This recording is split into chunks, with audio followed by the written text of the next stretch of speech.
The international break is finally over, and that means Chelsea are back. As we return to Premier League action, the Blues take on North London rivals Arsenal in a home tie at Stamford Bridge. But who will play, and how do Chelsea win? Let's get to it. Lads, lasses and the rest of the masses, welcome back to the channel.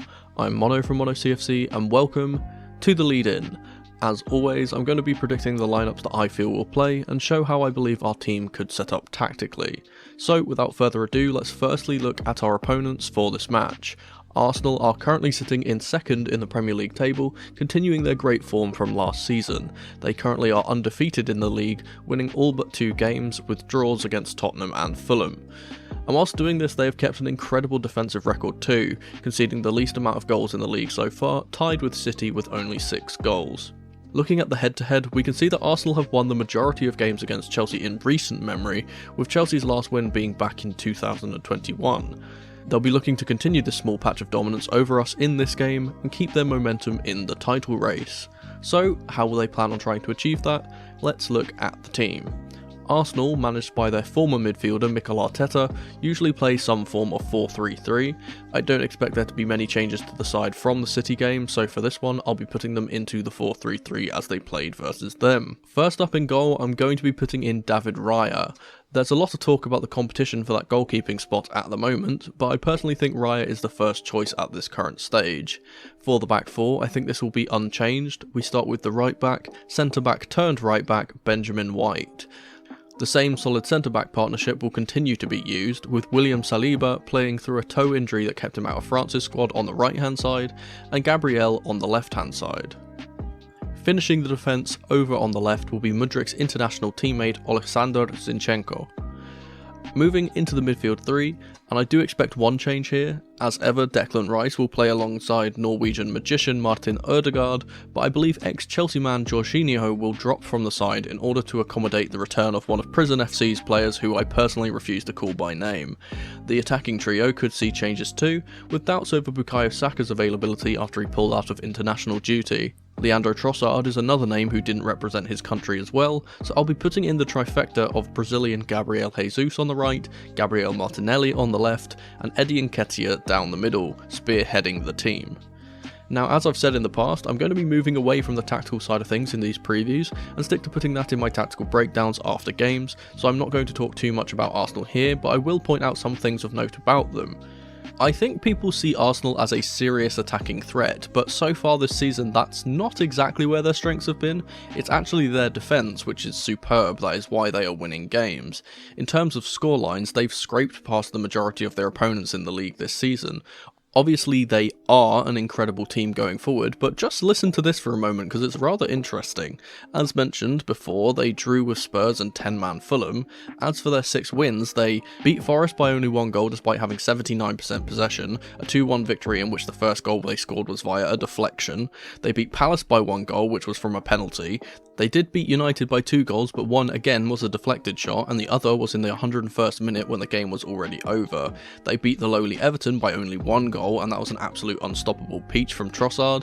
They did hammer Bournemouth 4-0, but again, 2 of the goals were from penalties, and the first was a fortunate rebound off the post to give Saka an open goal. And finally, in their most recent game, they scraped past a weakened Man City without De Bruyne or Rodri 1-0, and the goal came from another wicked deflection.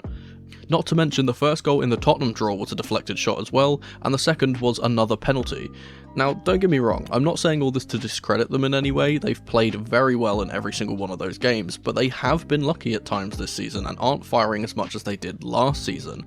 They've only scored 5 more goals than Chelsea, and we've supposedly been awful all season. Against a very stubborn defence like Chelsea's, which is the second best in the league, they could struggle to score in this one too, and the only reason I point all of this out is to denounce this notion that this game is a foregone conclusion and that Arsenal are just going to roll over Chelsea like most people think. I don't see that happening at all, and I think this game will be very cagey and probably will be won by only 1 goal. But as I said, I'd like to focus more on Chelsea from now on, so speaking of the Blues, let's talk about Chelsea. But real quick, if you're enjoying the content and want to see more, please consider subscribing to the channel. Cheers. Let's start with the formation. We know it's going to be 4-3-3 again. Almost all of our team are either injured or doubtful for this game, and with many of our forward players all playing really well recently, picking this starting 11 has been the most difficult one so far this season. So first up in goal, I'm going to be putting in one of the only obvious choices, Robert Sanchez. Sanchez was unable to keep a clean sheet last time out, so he'll be looking to rectify that in this one. For the back four, I'm going to change the lineup from our previous game. Marc Cucurella has been excellent at right back recently, but with Malo Gusto returning from suspension and Reece James from injury, I expect his stint to end here. Though he's been pictured in training, I think this game is still a little too early for a James return, especially up against a tricky winger like Martinelli, so I'll be putting in Malo Gusto for this one, who will be looking to add the Brazilian to the Malo Gusto penitentiary like he's done to other wingers like Mitoma in the past. The centre-back partnership is an interesting one because it could possibly be rotated for this game. Axel Disasi is touch and go with a thigh injury, and Benoit Badiashile looks close to a return, so there's a few options to go with for this duo. The most likely scenario is what we've been seeing, as long as Disasi's injury isn't bad enough to keep him out, but just to shake things up from our usual predictions, I'll be showing what we could do if he isn't deemed fit enough to play: Thiago Silva at right centre-back, Levi Colwill at left centre-back, and Marc Cucurella playing back in his natural left-sided position.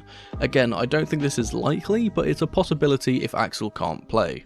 In the midfield, I'm going to keep it the same as it has been, but again there are major doubts over both Enzo and Caicedo after the international break, with both arriving late from international duty and needing to get up to speed quickly. We saw from the last international break that Enzo in particular looked rather lethargic after coming back, so hopefully that doesn't happen again with these two, and they can boss the midfield once more. In front of them will be Conor Gallagher, who I believe will be incredibly important to our success in this game. For the attacking three, this is again very difficult to pick, with all of our attackers being in form. Poch definitely has a selection headache right now, which is a great thing to have. It means we can basically play any three of our forwards and still feel confident with the lineup. Cole Palmer has been great since he signed, and I'll be putting him on the right wing despite Noni Madueke's incredibly successful stint for the England under-21s recently. The left side is an absolute toss-up. Sterling was brilliant in that last game against Burnley, and I think he will retain his place, though I would personally put Mudryk in after he scored that absolute belter for Ukraine recently, just because I think his raw pace is more of a threat to Arsenal than Raheem's trickery. Leading the line is going to be Nico Jackson. I think his confidence is up after he came on to score last time out, and I just think his profile is better suited to beating Arsenal than Brozia's. Brozier won't have much success out-muscling/bullying Saliba and Gabriel, whereas I think Nico's playstyle of dropping deeper and drawing the centre-backs towards him to create space for others is a much more fruitful avenue for us. Now I'm going to break down how I think we should play in order to get a result against Arsenal, but before I do so, it's time for the question of the day. As always, I'm going to highlight some of the comments from the last video, so here are a few responses to the last question of the day. Thanks guys for your continued support as ever.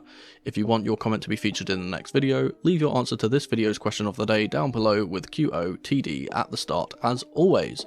So for this week's question of the day, we'll go for an interesting one. This is something I was asked in my recent Q&A, so I'll put it to you guys this time. How/why did you become a Chelsea fan? Alright, so how will we play? Well, I think this game will be a very difficult one for us to actually win. However, if we are to keep this confidence from the last 3 games and play the football we saw against Burnley, I see no reason why we can't. I'm going to point out what I believe are our keys to success here. First and foremost, the midfield battle is going to be very important. Arsenal's midfield is very defensively astute, but also has the ability to unlock pathways to goals if they aren't challenged. I think our press in the midfield area has to be intelligent, purposeful and aggressive. We can't press one at a time and let Arsenal do what they do better than any other team in the league, play around us. We have to pressure smartly in packs as a team, and not allow them to dictate play like they have in almost every game so far. Ødegaard in particular needs to be completely shut down because one pass from him can instantly change a game. We saw from the City and Lens games that Arsenal don't care how good the press is, they will always try to play around it, which was almost to their detriment against City. David Raya cut an incredibly nervous figure in between the posts, and Chelsea's pressure is arguably better than City's. I highlighted Conor Gallagher earlier for this very reason. Call him a dog, say what you like about the lad, but the one thing no one can argue with is that his aggressive, frenzied forward pressure is second to none, and causes issues against pretty much every team. He currently has the most balls won in the final final third of any player in the league, and considering how good Arsenal's defence is, catching them off guard in their own defensive third might be one of the only ways to actually score past them, like we saw Spurs do to them in that aforementioned draw. Speaking of Raya too, there's one thing we should be aiming to do, which I don't think many teams have been doing often enough against Arsenal, and that's shooting from long distance. Raya is not the tallest keeper in the world, and last season he had the worst record for goals conceded from shots outside the box. Chelsea fans know this issue all too well after having to experience Kepa in goal for many seasons. Palmer, Sterling and even Mudryk, as we saw for Ukraine, can all score from outside the box, and we should be looking to capitalise on the very few weaknesses in that Arsenal back line. It's been said a million times, but Chelsea notoriously play better against the bigger teams. We struggle to break down low blocks and have far more success against teams that attack us and leave space in behind to attack. However, against Arsenal, I'm not so sure that this is even an option for us. Having Rice in the middle is genuinely a cheat code. He is so good at stopping transitions, and I don't think we'd find much, if any, success from that playstyle. Where I think we will be able to create chances though is down the wings. I think the wide areas and the battle between wingers and fullbacks on both ends of the pitch is going to be the main thing to watch out for in this game. Arsenal's wing play is superb, so we'll have to be prepared for that, but on the opposite end of things, their wide defenders are the weakest point of the defence. White is a fantastic 1v1 defender, which is why I believe Mudryk is the better option here, because he's less trickery and more pure pace, which is more of an issue for White to deal with. The left back position is arguably Arsenal's problem area, with Zinchenko in my opinion being Arsenal's weakest link in the entire starting 11. If we are to play Gusto or James at right back, they will no doubt be the driving force of our attack, creating a 2v1 against the Ukrainian and making darting over/underlaps and trying to drive to the byline for cutbacks or crosses. With Palmer on that side too, who is by all accounts our most creative asset, I think that's where the majority of our play will go. With Conor Gallagher doing what he has been doing in recent games and swapping with Cole out to that wide area in order to allow Palmer to play the ball in more central areas, I think we will overload that right side with bodies and try to attack the weaker area with Gabriel and Zinchenko rather than the other side where White and Saliba will be operating. Let's be honest, a Chelsea win here is rather unlikely. I think we'll have to play perfectly in order to win this game, and as I've mentioned before, Arsenal don't have to play perfectly to get a result. They seem to win games regardless of circumstance. It's that proverbial luck of champions they seem to have. I think this is going to be another scrappy, cagey, low-scoring affair for Chelsea. Though our team is firing at the moment, the international break came at a rather poor time for us and could halt our momentum, especially against such a strong side. However, I believe this is the perfect test to see where we really are as a team under Poch now. A win here would be massive for the team going forward and provide us a much needed boost.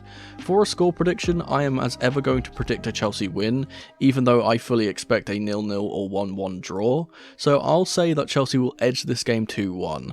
I'm going to say that our goals will come from Sterling and a messy set piece where the ball is scrambled over the line by Thiago Silva. For an Arsenal goal scorer, let's say Eddie Nketiah, who will place the ball into an empty net after Sanchez saves from a Martinelli strike. But that was just my lead-in match preview for Chelsea versus Arsenal. Thank you ever so much for watching. Let me know your thoughts on these possible lineups in the comment section below, and if you'd be so kind, subscribe to the channel and leave the video a like if you enjoyed. Don't forget to tap the notification bell so you never miss a video from me, or check out some of the other videos on the channel on screen right now. I've been Mono from Mono CFC, and remember, in the rain or in the dry, keep that blue flag flying high. Come on, you Blues.